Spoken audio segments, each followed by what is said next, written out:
can develop a more meaningful relationship with Christ. Tune in to Central Cable for daily programs on health and wellness, current events, relationships, spiritual growth, and of course, musical praise, all catering to our local urban audience. The book of Revelation depicts God's people as flying in the midst of heaven as angels, proclaiming the everlasting gospel. ATN will allow you to reach the world with God's message and reap the harvest. But more, it will help you to grow as a disciple. It will keep you connected with your church. Above all things, it will prepare you to meet Jesus when he comes. ATN is a non-profit initiative. If you want to do your small part in reaching people with the good news of Jesus, you can partner with ATN by offering your generous tax-deductible gifts. Adventist Television Network is an official partner of 3ABN's Dare to Dream Network. Keep up with special services, programs, and events brought to you by the local Seventh-day Adventist Church on Central Cable and streaming on Central Belize Mission Facebook and YouTube pages. Brothers and sisters, we are looking forward for your financial support to the Adventist Television Network. ATN and Dare to Dream, the Urban Christian Lifestyle Television.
Your health. I am your host, Chantel Neal, sitting in for Miss Dinah Morales. Thank you so much for joining us once again. With me on set today, I have my very able co-host, Mr. Cameron Osayeta. Hello there. Yes. And looking at our set today, you can clearly tell what our theme or topic will be about today. Today we're talking about, Mr. Cameron, Fire safety. fire safety. And today we're sitting in the yard of our Ladyville Fire Station with none other than Mr. Would you mind introducing yourself? My name is Newton Lennon. Mr. Newton Lennon. And Mr. Newton Lennon is the substation officer for the Ladyville Fire Station. Mr. Lennon, we are so happy to be here with you today, and we want to thank you for giving us this invitation to be at the Ladyville Fire Station with you. Could you tell us a little bit about yourself? How many years have you been a firefighter? What it takes to be a firefighter? Well, good evening, everybody, and welcome to the Ladyville Fire Station. As you said, my name is Newton Lennon again. I'm a substation officer, and I work with the fire department 23 years now, and counting. And it's still a passion for me from the first time I got in until now. Okay. So we know that firefighting is a risky job. What was the driving force behind you becoming a firefighter? What was that thing that motivated you to becoming a firefighter? Since from young, I joined the volunteer fire department where that passion grew, Okay. and I understand it's something that I wanted to do for the rest of my career. Firefighting since then, with all the little things that we had to do and realizing the responsibility that the firefighter holds in order to get, in order for us to, as firefighters to, and work, is something I love. You know, knowing that I'll be out there could rescue somebody from a burned building, rescue somebody from an RTA, rescue somebody from whatever is the situation, and they have the need is arise for the fire department to have any intervention, then we are willingly and gladly going out to do that. Wonderful, wonderful. I like that you said that you had the passion for it. And having the passion for a job like this is really, I believe it's a God-given gift. Because to put your life at risk for someone is truly a blessing. It's truly a blessing. Is there any special trainings you will have to undertake to becoming a firefighter? Yes, the fire department, to get in the fire department, basically you have to go through a firefighter training. Okay. And that firefighter training lasts for 15 weeks. And that's where we basically go through the basics, knowledge and information, and all practicals, and through some rigorous training, whereas you have one of the things that are 6 miles with the half kit, and you have to Okay. complete within a certain Wow. time, you know, and then you also have a lot of the practicals require precise and make sure that it's been done right, because when you get out there, you want to make sure that you're delivering the right stuff for for for to for the people Yes. in order to do a rescue Yes. or fight a fire, Yes. right? So we the training is very intense, it's very serious, and it's something that you want to make sure that we get it right, because when you're out on the grounds, you want to make sure that you got the information right, so that you could pass on that Yes. information Yes. or do that rescue, no? So it's more than just jumping in a suit and coming down that big pole that we usually see on the TV. You go through some rigorous trainings and continuous physicals to get yourself prepared to become a firefighter. Yes, it does. We have the kit itself. Just having on that kit makes you sweat. Oh, Standing wow. up. Yes. So imagine now you have that kit on, and then you gotta be moving Yes. and executing all these training. You know, moving, doing search and rescue, running in the kit, using the hose, running the hose up and down, climbing ladders, and all these stuff in that kit makes you sweat a lot. Yes. Right? So dehydration is one of the biggest things Yes. you could think. But then at the same time, it's a time where the firefighters, we push them through it so they could get used to the kit Yes. and understand the condition. Is like a limitation, right? Uh-huh. Understanding the condition, what you're working with. Yeah. Okay. So once you know what you're working with, then you get out and your body get adjusted to it. It's more comfortable when you're out. Yeah, sounds like a soldier running with a backpack on his back. Yes. Yes, definitely. Anyway, definitely. my question is, what are some of the main duties of the firefighter? You know, in terms of responding to emergencies. Yeah, what would be some main duties that the firefighter line of work encompasses? At the station or on the Uh, trucks. That's responding to emergencies. You're responding. Yeah.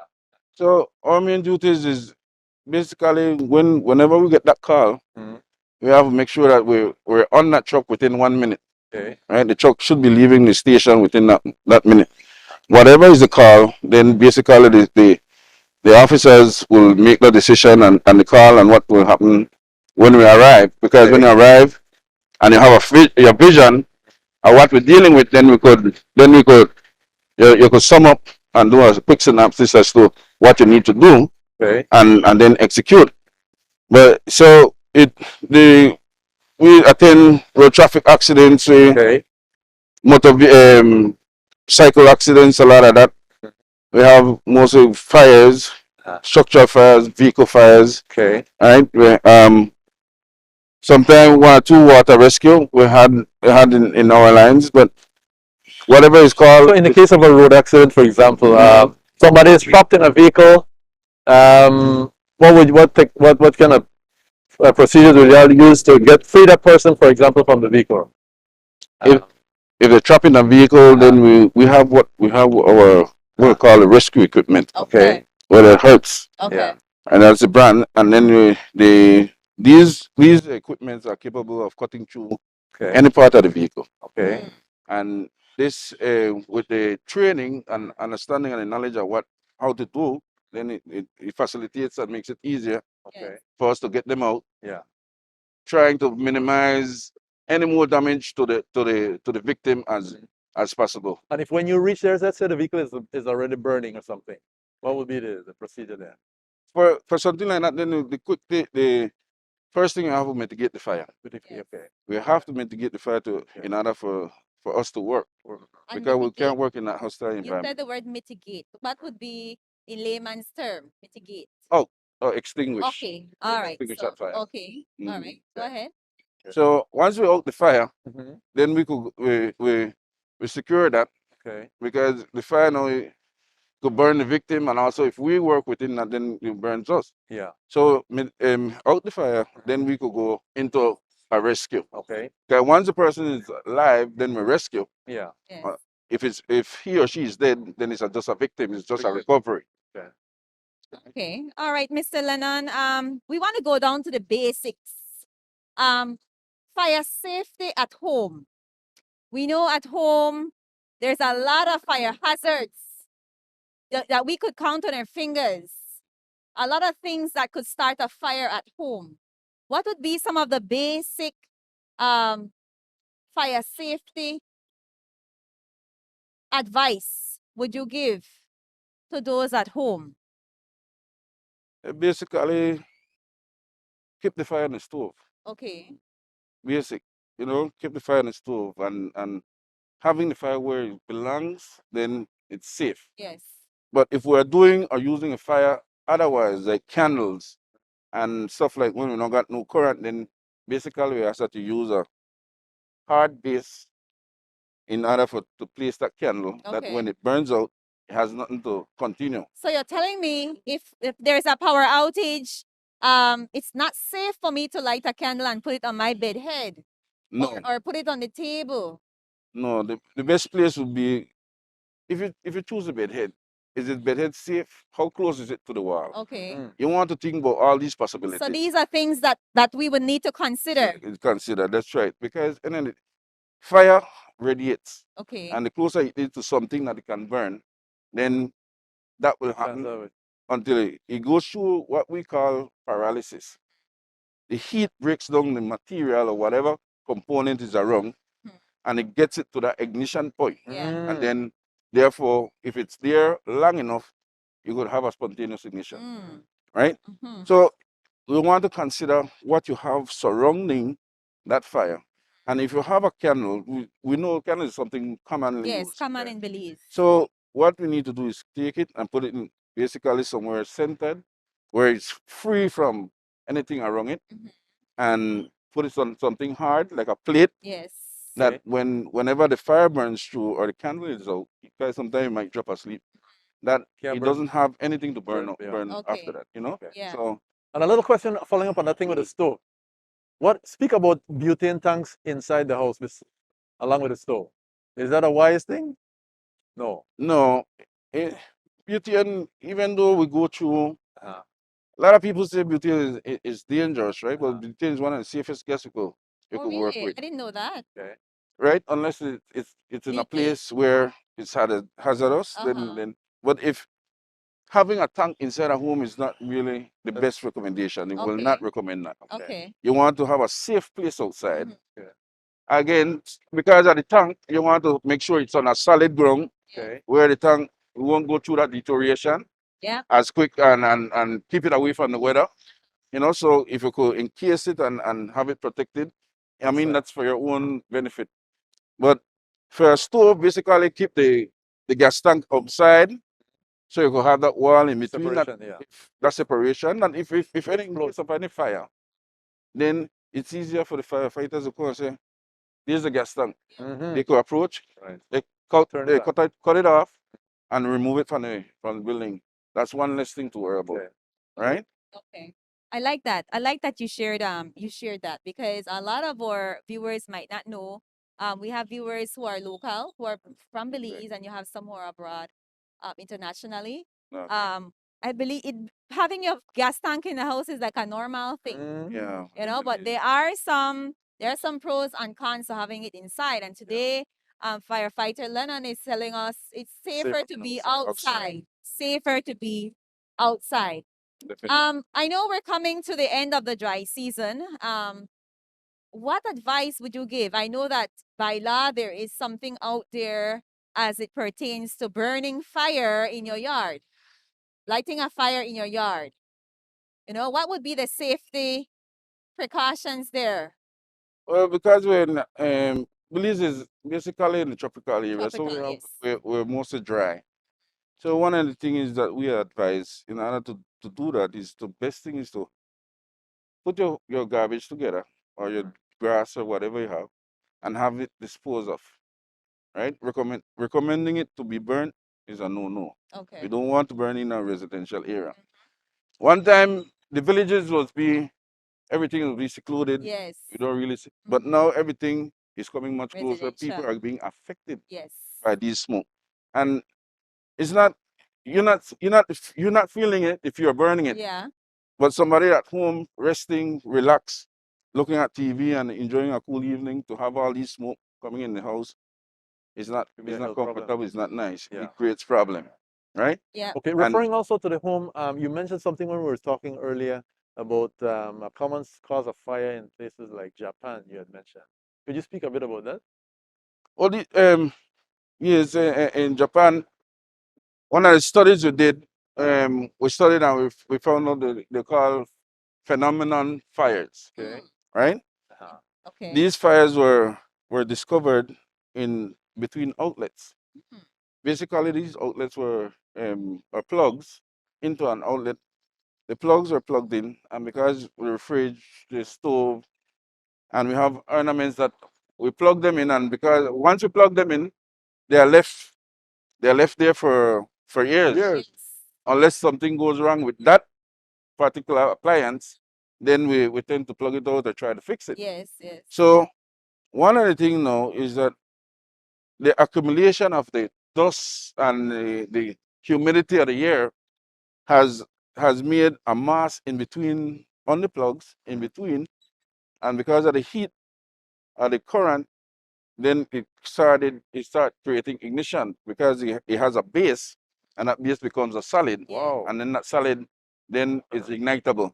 Okay. And a lot of the fires they had studied has created that in their country. So one of the things is to plug it out every so often, plug it out, clean in between, and make sure that everything is all right, and then you plug it Plug back it in. back in. Yeah. So Wow, I never knew that. You know, here in Belize, we don't usually plug out things and we cleaning up things. Once That's you true. plug in till you can't go no more. The burnout, huh? What you're telling me, That's true. advice that you're giving to us today is that we need to take more give better attention to things like these, you know, Definitely. to avoid a fire. Yeah. You know, we need to make sure that we are checking things, dusting off things so as not to create a fire. Definitely. So we have many fire hazards in our home that we might not even know. That's it. So to avoid a fire, we need to pay keen attention to things like these. Yes. Now, Mr. Lennon, in all your years of being a firefighter, 23 years you said? Yes, ma'am. 23 years of being a I'm firefighter counting.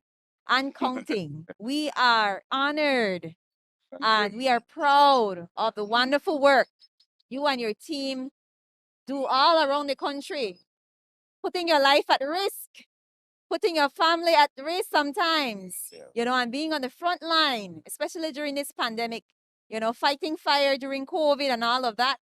You know, a lot of things you guys have to go through. Yeah, the job. But I want to provoke your thought a little bit. Mhm. I know you were sharing before we went live a little bad experience you had while being a firefighter. Would you mind sharing that with us?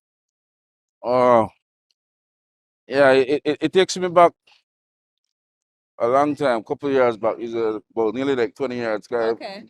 I was recently joined the fire department. We had this opportunity to go to study. So before the officer and I went out, we had a major fire in Belize, somewhere in the Belama area. And we had a lot of these mobile homes. They were common at the time. And one of them caught fire, and we lost eight kids within that fire. Wow. Now, even just thinking about it, that was one of the saddest moments, and still something I think about up to today day, where we don't want to have a repeat of those things. Definitely. Because even as a big man, when you find yourself tears still running down your face, at some point it touch you somewhere. Yes. Because we are human, we have Yes, feelings. So yes. these are the things that the fire department is there. And it's like like we say, a lot of people don't understand. We just sometimes you'll see us sitting down and feel like that's only that happening. But there's a lot of information and things that we could do, get out to the public and let them understand the importance of being safe at home. Yeah. You know, and not having the kids playing at fire and things like that. We don't want to have those things to repeat over and over. Yes, and I know sharing that experience for you there makes you sad. I could sense, you know, that you're even though it's 20 years ago, like it's still fresh. Yes. The feeling is still fresh, you know. It is. It rehashed a whole lot of bad memories, but to our viewers, these are things that can happen to myself, Mr. Cameron, if we don't take precaution. Yes. And this is why we have taken out the time today to come to the fire station and to have experienced men like Mr. Newton to share with us, to teach us, to give us knowledge in the whereabouts when it comes to fire and fire safety. Definitely. You know, things like that. Then one of the things what kept me and drove me to want to do more. Yes. You know, because it touched a lot of things whereas you know, growing up you say, well, with a big man, that thing, but little things like those affects, right? But it definitely you don't want a repeat of that, and hopefully people understand and they could, you know, do things. I say it's never perfect, but better in order for us to keep it down as and prevent fires from happening. Yes. What a perfect segue now. As we go into a break, we want to thank Mr. Newton for sitting with us. When we come back, we will have our other firefighters on the field doing a wonderful demonstration for us. So we want to ask that you stick with us. We will be right back.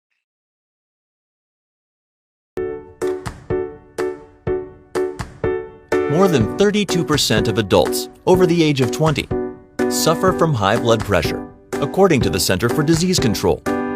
High blood pressure is a major risk factor for cardiovascular disease and mortality, as well as among the top causes for other chronic health conditions. Anger and frustration has been shown to raise the level of stress hormones in the body, triggering negative health effects such as high blood pressure. That's a fact, but there's hope. Those with hypertension have seen dramatic benefits from learning to forgive. In one study, those who scored high on anger test no longer required blood pressure medication when participating in a forgiveness program. As someone said, you simply cannot swallow a poison pill and hope the other person dies. So forgive now and see your blood pressure going down. Putting God first can be difficult. In this video, we'll explore what we can learn from Jesus that will help us put God first in our lives today. You know, at the start of every new year, we always hope that something may be different, that the days ahead of us will be better than the last. In the same way that we are starting a brand new year, Jesus was also beginning a new phase in his ministry when he was 30 years old. And what happened next was very strange, and it will help us as we start this new year. After being baptized in the Jordan River, Jesus was led up by the Spirit to be tempted by the devil. Satan was waiting for the moment he would try to deceive Jesus, as he did with Adam and Eve. If Satan could have led Jesus to put himself first, the whole war would have been lost. So Satan started with food. Yes, food. After fasting 40 days and 40 nights, Jesus was extremely hungry. Why not eat if eating by itself is not wrong? Well, Satan was tempting Jesus to work for his physical needs first, doubting that the Father would provide for him. But Jesus knew that true wisdom has not only to do with choosing between good and evil, but also to choose what is best between two good things. So, Jesus put God first.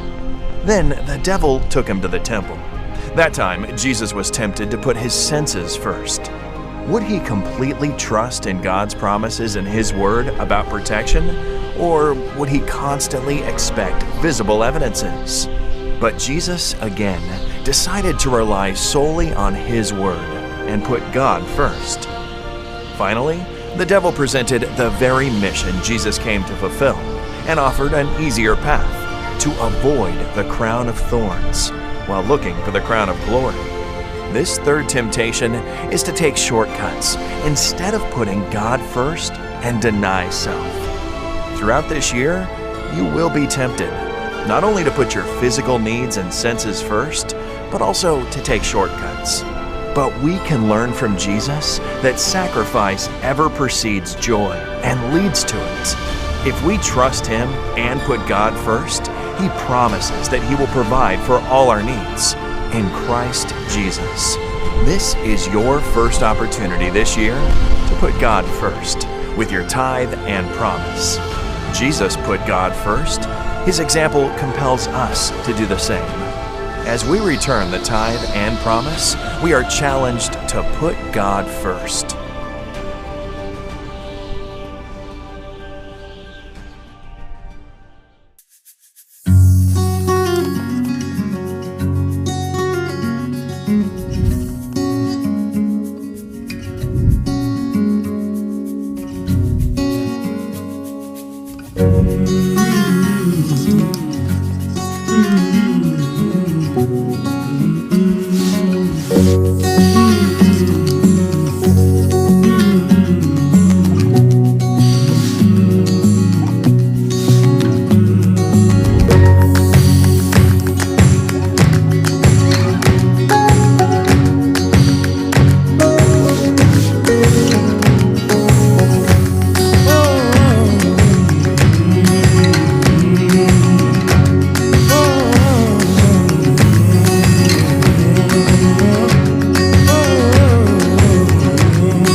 It's here. It's here. It's finally here. Adventist Television Network is here. The one-stop network for Christians or anyone wanting to learn how they can develop a more meaningful relationship with Christ. Tune in to Central Cable for daily programs on health and wellness, current events, relationships, spiritual growth, and of course, musical praise, all catering to our local urban audience. The book of Revelation depicts God's people as flying in the midst of heaven as angels, proclaiming the everlasting gospel. ATN will allow you to reach the world with God's message and reap the harvest. But more, it will help you to grow as a disciple. It will keep you connected with your church. Above all things, it will prepare you to meet Jesus when He comes. ATN is a non-profit initiative. If you want to do your small part in reaching people with the good news of Jesus, you can partner with ATN by offering your generous tax-deductible gifts. Adventist Television Network is an official partner of 3ABN's Dare to Dream Network. Keep up with special services, programs, and events brought to you by the local Seventh-day Adventist Church on Central Cable and streaming on Central Belize Mission Facebook and YouTube pages. Brothers and sisters, we are looking forward for your financial support to the Adventist Television Network. ATN and Dare to Dream, the Urban Christian Lifestyle Television.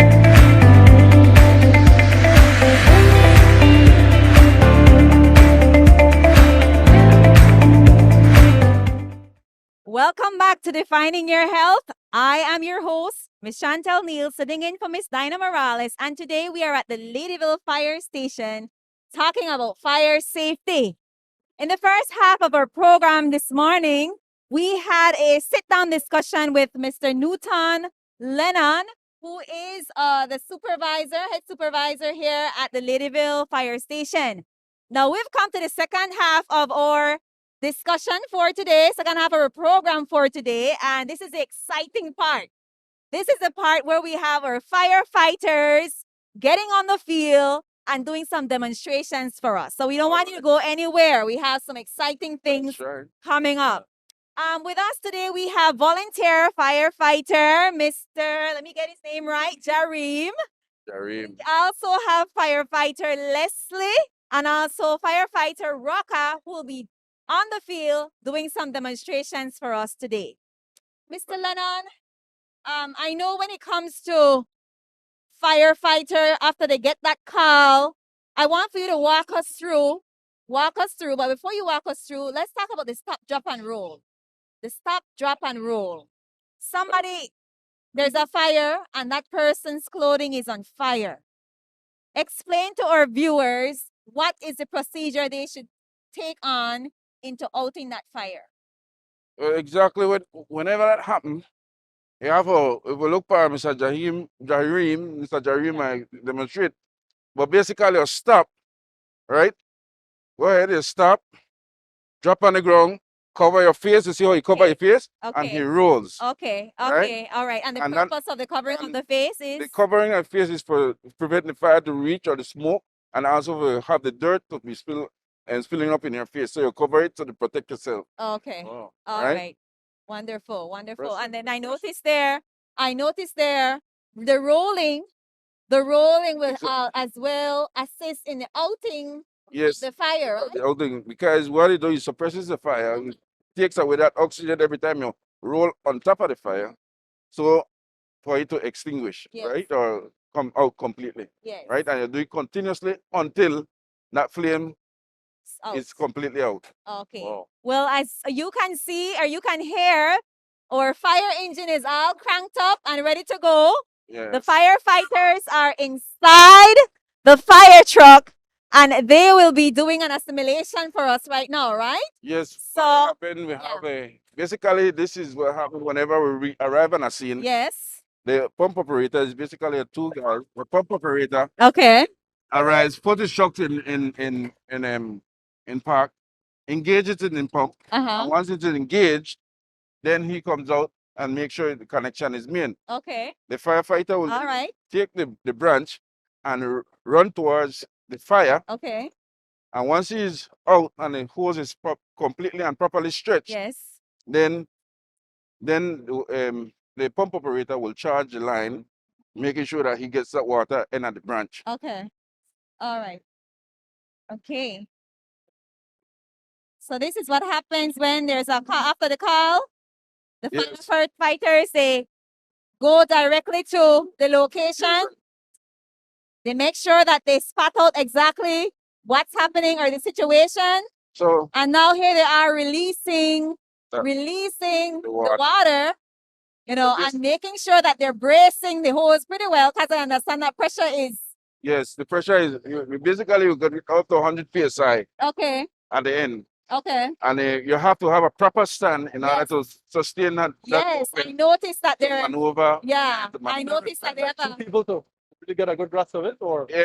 Yes, basically in the firefighting is that you don't work on your own. Okay. It's always a body system and a teamwork. So you always should have somebody. Yes. On the, a teamwork. but if you have to do it on your own, sometimes it dictates. It depends on what the situation and the amount of manpower. Then we have a firefighter per branch, right? But if you have to, that's how it's set up. They have the person at the lead with that maneuver and control the branch, and the person in back that supports him in order for to make the job easier for him to move that branch to whatever direction he so chooses to. Oh, wonderful, wonderful. Right. So if you don't have that, then he has to sustain that weight, and also then still has to try to see how he could maneuver the branch. Okay. But having that help, then takes that away. How many gallons does the tank hold when it's full? This tank is capacity is about 1,000 gallons. Okay. Okay. We should give like how many minutes of water? It depends. It depends again, because it depends on the discharge Okay. at the branch. Okay. Okay. Some branch could discharge up to 100 psi, 100. So we'll give you maybe 80 gallons per minute. Okay. It could give, and it could give you more. Okay. And if you have more than one branch out, then basically you have the discharge of the gallon will reduce much faster Yeah. than just having one line. Okay. Good job, guys. All right. Wasn't that awesome? Exciting, right? Exciting. Many times we see the fire engine coming, the children get excited, but man, when you get on scene and you're able to see the hard work our firefighters put in, you know, it brings a lot of relief when you hear the fire engine coming, right?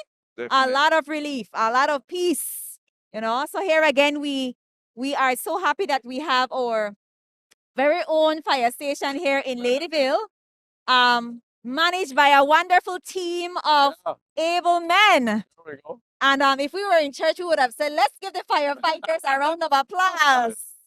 All right. Thank you, Mr. Roca, Maximum thumb. Mr. Leslie, and volunteer firefighter Jareem for doing that assimilation for us today.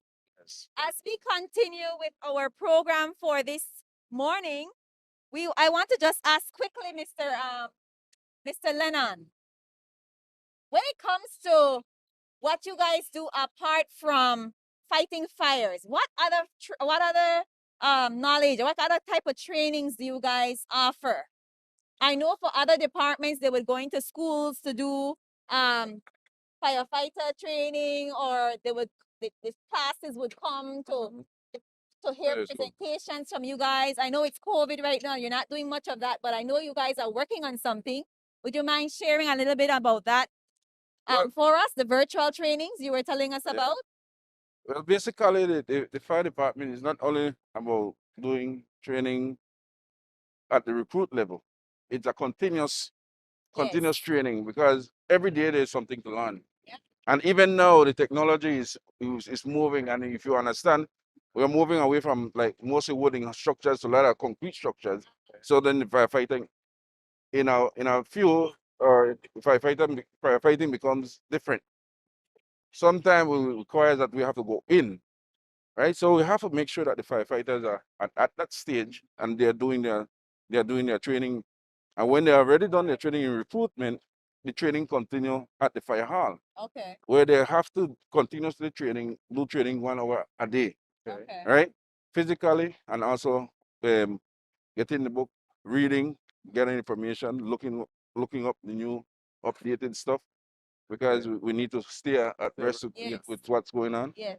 The fire department also does a lot of school training.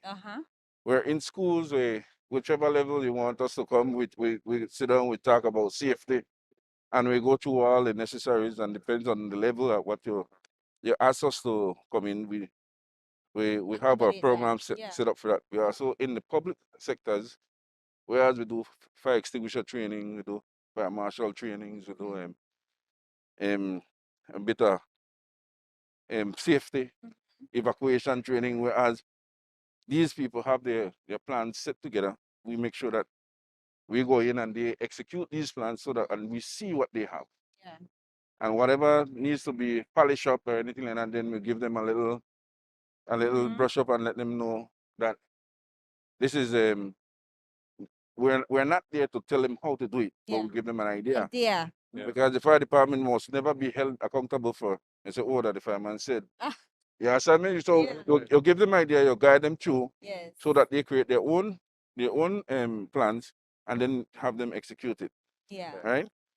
Well, I know you guys are not able to go into schools at this time because of the pandemic, but you are working on a plan of doing virtual trainings, you know, where you guys will be preparing videos to post on Facebook on different platforms to educate our viewers or people of the community of fire safety. You know, and I must applaud you for taking on that. I must applaud you for taking on that challenge. You know, you guys are moving with the times. You know, not because we're in a pandemic, that means okay, that's it. There's nothing we can do. You guys have embraced the media. You've embraced us. You've allowed us to come into your space to be a means of channel to educate our viewers. I know, Mr. Cameron, as well, as you are there just taking this all in, you have a very personal experience that Yeah. you can feel free to share at this time. Yeah, I was telling the officer earlier, I mean, one time when I was disposing of garbage, I mean, I had an aerosol that was virtually full. And when I lit my garbage, it exploded, right? Yeah. And I got second-degree burns on my leg and my arm and behind my shoulders, my back, you know? Yeah. I mean, it was a really traumatic experience. And it took quite a few months to recover from To that. recover. Yeah. Yeah, that's why I would say it's always safe to dispose of the garbage, because this is the realities we have to face. You know, and I mean, you have a small fire at your home, Yeah. and it can create that intense, Yeah. that level of damage. And these are the things. That's why I say best to dispose of it, Yeah. because we don't know what's there, and maybe, you know, because if he remembered or know that he had left that there, or at some point that was there, at no point, or even have the understanding that this could have a reaction, Yes. then you wouldn't have lit it. I knew that aerosol should be punctured before you know? Yeah. You think of lighting a fire, but Yeah. I never even realized it was in there. You see? And then that has a reaction. So, you know, that the same effects, you know, when we getting out, that's why it's important for our guys to stay kitted. Yes. Because even if we have a garbage fire, we don't know what we What is have. in there? Right, what's Exactly. You know, we have, We hear things start popping. yeah, even like the bombs. perfume. A lot of perfume bottles are there, and they start popping and stuff like that. So, you know, so it's always preferable just Yeah. push the dirt, discard of it. Yeah. Yes. All Now, right. Mr. Lennon, as we begin to wrap up our program for today, I just want to want for you to share this final thought. Many times we have hurricane plans, and we have they always tell us hurricane preparedness plan for the family. Do you think that it's vital for us to have a home fire escape plan? Definite. It's Okay. very, very, very vital. It's very important. Having a fire safety home evacuation plan helps you understand procedures. Yes. When you train the mind Yes. to do certain things on a regular basis, the mind, whenever there's a situation, then the mind reacts to it. Yes. But if you don't prepare the mind for it, whenever there's a situation, then basically they go into that panic, frantic, and then have no answer to what's the situation. But if you have that fire safety evacuation plan set, and you keep on practicing, Yeah. and molding it into your kids, into the family, whenever that situation happens, they react based on the information stored. Yes. So they are conditioned Based on the for a condition. structured response. Yeah. Yes, so it becomes a structured response, right? Because now you have the training for it, so the body, the mind reacts to it, compared to not having none. So if you don't have none, it doesn't know what to do. Yeah. So set your plan and get your family involved. And when you get the family involved, so everybody can understand how to get out in case of emergency. Because you have to understand that you have doors are exit, Yeah. windows and exit, and any little opening that can get you clearly outside Yes. can be used to get you to a safe point. When you're out, always remember, never go back in. Okay. Not for nothing. Okay. Not for the love of your life, not for money, no nothing. When you're out, stay out. Wow. Right? That's a mouthful. That's So- a mouthful. And public places should be clearly marked exits where exits supposed to be, and Yeah. all that. Yeah. All right, Mr. Lennon, could you share with our viewers the numbers? Because I know we always get mixed up with which number to call for fire station. The numbers that we call for to reach the Ladyville Fire Station. It's 990, is it? 990 is the emergency number that has Okay. been created about a year back. Okay, 990 and not 911. Not 911, Okay. 990. 990. And whichever area you're at, Yes. you call that number, it responds to that fire station in that the immediate area. Okay, and if you want to call the Ladyville Fire Station directly, you can reach them at 205-2686. That number again is 205-2686, and that's the way you'll be able to get to the Ladyville Fire Station direct. Direct. Yes, Direct. ma'am. All right, we want to thank you so much, viewers, for staying with us. To the end, we hope that this program was a blessing and that you learned something about fire safety. We also want to thank the Ladyville Fire Station crew for doing a wonderful assimilation for us today. We want to thank the chief. We want to thank Mr. Lennon for allowing us to come in with our cameras, for him to impart knowledge. We want to thank our able co-hosts as well for sharing. And with that, we want to say, God bless and you have a wonderful day. And thank you all also. Amen.